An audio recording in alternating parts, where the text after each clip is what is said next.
গতরাতে এক নাটকীয় সংবাদ সম্মেলনে মিষ্টি কুমড়ার আন্তর্জাতিক সংস্থা ICS ইন্টারন্যাশনাল কিউকুম্বার সুইটনেস এক যুগান্তকারী ঘোষণা দিয়েছে। কুমড়াদের দীর্ঘদিনের দাবি ছিল যে তাদের সাথে সবজি হিসেবে যে অবিচার করা হয়েছে তা আর সহ্য করা হবে না। সংস্থার প্রধান এবং বিশ্ববিখ্যাত মিষ্টি কুমড়া গবেষক অধ্যাপক ডক্টর হালুয়া কদু ঘোষণা করেন, দীর্ঘদিনের গবেষণায় প্রমাণিত হয়েছে যে মিষ্টি কুমড়ার DNA আসলে ফল, সবজি নয়।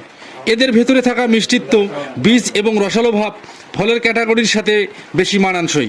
আজ থেকে মিষ্টি কুমড়া আর সবজি নয়, এটি একটি উচ্চাভিলাষী ফল।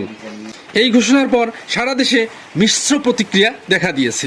মিষ্টি কুমড়ার দোকানদাররা মহাখুশি। তারা দাবি করেছেন এবার তারা মিষ্টি কুমড়ার ফলের পায়েস বানিয়ে দাম বাড়িয়ে বিক্রি করবেন। অন্যদিকে দেশের সবজি বিক্রেতারা তীব্র প্রতিবাদ জানিয়েছেন। তারা বলছেন এখন বাজারের সবথেকে বড় সবজিটি ফল হয়ে গেলে তাদের বাজারের চেহারা পাল্টে যাবে। সবথেকে অবাক করা প্রতিক্রিয়া এসেছে আলু এবং পটলদের কাছ থেকে। তারা জরুরি মিটিং ডেকে আলোচনা শুরু করেছে। তারাও কোনোভাবে ফল হিসেবে নিজেদের প্রতিষ্ঠিত করতে চায়। অধ্যাপক ডক্টর হালুয়া কদুর মতে এর ফলে এখন থেকে সালাদে মিষ্টি কুমড়ার ব্যবহার কমে যাবে, কিন্তু ফল হিসেবে এর জুস খুবই জনপ্রিয় হবে।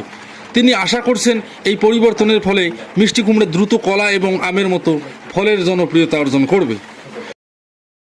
এটি একটি সম্পূর্ণ কাল্পনিক ও হাস্যরসের জন্য রচিত খবর।